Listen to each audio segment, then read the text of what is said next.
오늘은 유럽 여행의 장단점에 대해서 솔직하고 생생하게 이야기해 보려고 합니다. 유럽 여행은 정말 생각만 해도 설레지만 동시에 걱정되는 부분도 정말 많죠. 소매치기 걱정에 밥을 먹을 때도 가방은 항상 손으로 꽉 쥐고 있어야 되고, 기차에서는 캐리어 도둑 맞을까봐 불안하고, 인종차별 당할까봐 걱정되고, 여행하는데 화장실 찾기도 어렵고, 숙소는 비싼 값을 냈는데도 에어컨도 없고 냉장고도 없는 경우도 있고, 엘리베이터가 없어서 무거운 캐리어를 들고 올라가야 하는 경우도 있습니다. 거기에 물가는 비싸서 밥 한 끼 먹으면 10만 원은 그냥 나오고, 이렇게 불편한 점도 많고 무섭기도 한 유럽 여행. 다들 왜 그렇게 못 가서 안달일까요? 오늘은 제가 100개를 넘는 도시를 여행하며 느꼈던 유럽 여행의 장단점에 대해 이야기해 보려고 합니다. 오늘 영상만 다 보고 나시면 유럽 여행 진짜 갈지 말지 확실히 정하게 되실 거예요. 유럽 여행의 단점 첫 번째는 고민할 필요도 없이 소매치기와 도난입니다.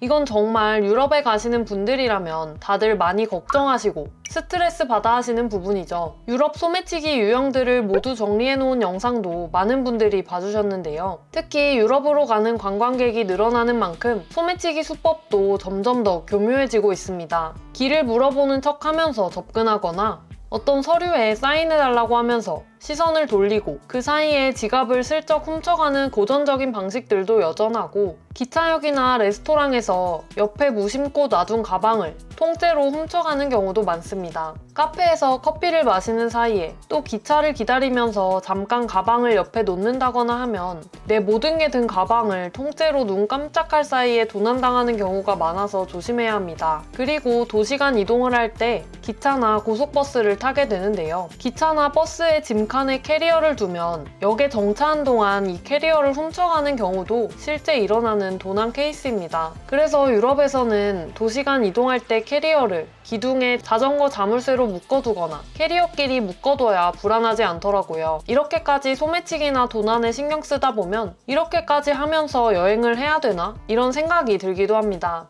유럽 여행의 단점 두 번째는 화장실입니다. 아마 유럽을 여행해본 분들이라면 누구나 공감하실 텐데요. 유럽을 여행하다 보면 화장실을 찾기가 정말 어렵고, 또 화장실을 이용할 수 있더라도 대부분 유료라는 점에 놀라게 됩니다. 한국처럼 어디서든 무료로 깨끗한 화장실을 이용할 수 있는 게 아니라는 점이 불편하고 단점으로 느껴지게 되는데요. 대부분 유료 화장실이 많고 가격도 0.5유로에서 1유로, 우리 돈으로 1,000원 내외인 경우가 많습니다. 이 돈을 낸다고 해도 청결 상태가 만족스러운 게 아니다 보니까 여행을 하다 보면 이 부분도 꽤 큰 스트레스로 다가오더라고요. 유럽 여행의 단점 세 번째는 물가입니다. 유럽을 여행하다 보면 신경 써서 돈을 아끼지 않는다면 정말 생각보다 많은 돈을 쓰게 되는데요. 식당에서 밥 한 끼를 먹으면 한 사람당 최소 3-4만 원은 생각해야 되고, 조금 분위기 좋은 곳에서 식사를 하거나 와인이라도 한 잔 곁들이면 한 명당 5만 원에서 7만 원은 그냥 넘어갑니다. 그리고 이탈리아 같은 나라에서는 자리세를 받는 식당도 많은데요. 앉아서 먹는 것만으로도 추가 요금을 내야 합니다. 그냥 서서 마시고 가는 커피와 자리에 앉아서 마시는 커피 가격이 적게는 1유로에서 많게는 3에서 5유로까지 차이가 나는 이유가 바로 이건데요. 이 자리세까지 내다 보면 커피 한 잔에 5에서 6유로, 물 한 병에 3유로를 지불하게 되는 경우도 있습니다. 그리고 관광지 입장료도 만만치 않죠. 한 곳당 20에서 30유로는 그냥 넘어가고, 런던에서도 기본 어디만 가려고 하면 한 사람당 4만 원에서 5만 원은 내고 들어가야 되다 보니 여러 곳을 방문하다 보면 순식간에 하루 여행 예산이 10만 원을 쉽게 넘어갑니다. 유럽 여행을 갈 때 또 많은 분들이 걱정하시는 부분 중 하나가 이 인종차별이죠. 실제로 이 인종차별을 직접 당하는 경우는 적은 케이스긴 하지만, 어쨌든 이렇게 인종차별을 당할 수도 있다는 걱정을 해야 된다는 것 자체가 우리의 마음을 불편하게 하는 요인 중 하나입니다. 개인적으로 저는 실제로 유럽 여행 중에 인종차별을 당하는 경험을 겪는 일은 정말 적다고 생각합니다. 다만 스스로 불합리한 일이나 기분 나쁜 일을 겪었을 때 이게 인종차별인가? 이렇게 스스로 생각하게 되는 게 더 많은 케이스인 것 같은데요. 인종이 다른 사람을 차별하면 안 된다는 건 정상적인 교육을 받은 사람이라면 누구나 알고 있기 때문에 대놓고 다른 인종인 사람을 차별하는 것 자체가 내가 무식하다고 내보이는 게 되는 거라서 이렇게 인종차별을 대놓고 하는 사람은 많지 않습니다. 어떻게 보면 내가 스스로 불편해하는 게 더 많은 건데요. 이방인이다 보니 겪게 되는 불편함이라고 볼 수 있습니다. 유럽 여행의 5번째 단점은 숙소입니다. 유럽 여행에서는 같은 가격으로 다른 나라에서 기대하는 수준의 숙소를 만나보기가 정말 어려운데요. 에어컨이 없는 숙소도 정말 많고 심지어는 기본이라고 생각하는 냉장고가 없는 경우도 많아서 당황하게 됩니다. 여름에 유럽 여행을 하실 때 에어컨이랑 냉장고가 호텔에 없을 거라는 생각 자체를 하지 못하고 그냥 아무 숙소나 가게 되는데요. 그랬을 때 에어컨이 없어서 잠을 설치거나 냉장고가 없어서 물이나 음료를 시원하게 보관하기 어려운 당황스러운 상황을 만나기도 합니다. 그리고 엘리베이터가 없는 낡은 건물도 정말 흔한데요. 안 그래도 힘든 여행 중에 무거운 캐리어까지 들고 좁고 가파른 계단을 낑낑대면서 올라가야 하는 경우도 있습니다. 유럽의 숙소들이 싼 편도 아닌데 비싼 돈을 내고서도 만족스러운 숙소를 찾기 어려운 경우가 많습니다. 유럽 여행의 단점 6번째는 복잡한 대중교통 시스템입니다.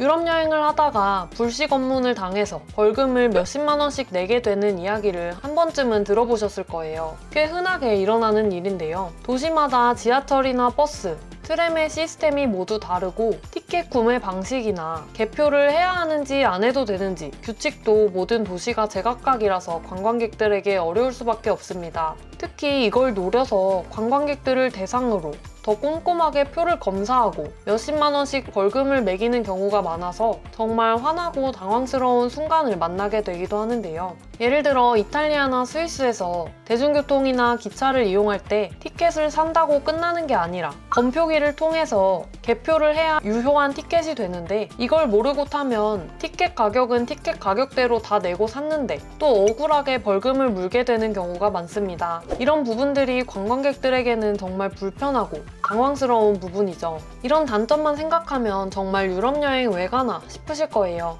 하지만 이 모든 불편함에도 불구하고 전 세계의 수많은 사람들이 유럽으로 향하는 이유가 분명히 있는데요. 이 이유들이 바로 유럽 여행의 진정한 매력이자 장점이라고 할 수 있습니다. 유럽 여행의 첫 번째 장점은 그 역사와 문화입니다.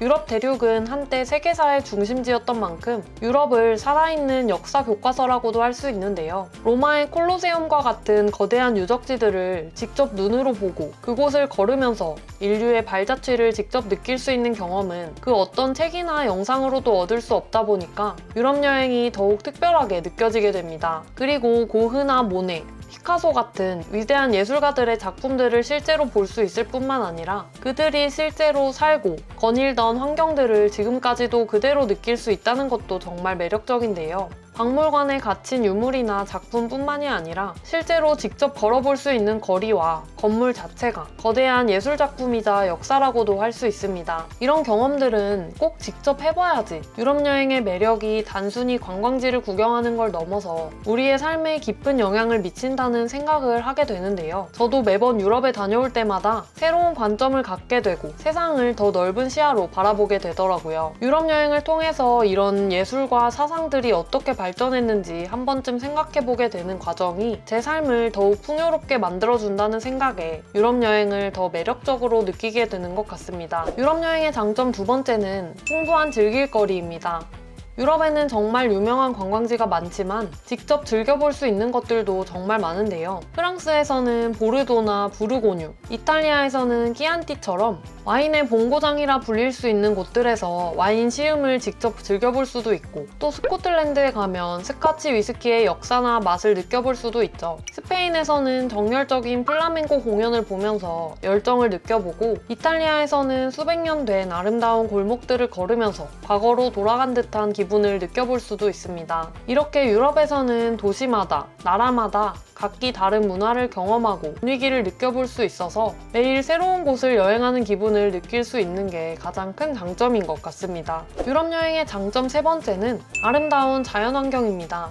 유럽 여행을 처음 가면 보통 파리나 런던 같은 대도시 여행을 주로 떠올리시지만 실제로 유럽 여행을 두세 번 가게 되면 스위스나 이탈리아의 알프스 산맥, 노르웨이의 피오르드, 이탈리아 아말피 해안 같은 곳들을 가보게 됩니다. 이런 곳에 실제로 방문하게 되면 말문이 막힐 정도로 아름다운 풍경을 마주하게 되는데요. 도시의 복잡함에서 벗어나서 이런 자연을 체험할 때 아, 이래서 유럽 여행을 하는구나 이런 생각이 정말 바로 들게 되더라고요. 여기까지 유럽 여행의 장단점을 살펴봤는데요. 아이러니하게도 앞에서 살펴본 유럽 여행의 불편함과 단점들은 그 자체로 장점과 연결되게 됩니다. 예를 들어서 오래된 숙소에 에어컨이 없는 이유는 건물이 수백 년 된 문화재이기 때문이고, 화장실이 부족한 이유는 도시의 오래된 구조와 보존 정책 때문입니다. 물가가 비싼 것이나 소매치기나 인종차별 같은 문제도 그만큼 세계 각국의 사람들이 유럽 여행을 매력적으로 보고 관광객들이 모여들며 생긴 사회적 현상이죠. 우리가 느끼는 유럽 여행의 단점들은 바로 그 불편함 덕분에 유럽의 아름다운 역사와 문화를 지금까지도 우리가 즐길 수 있다고 봐야 할 것 같습니다. 유럽 여행은 단순한 여행지가 아니라 새로운 세상을 발견하는 곳이라는 생각이 듭니다.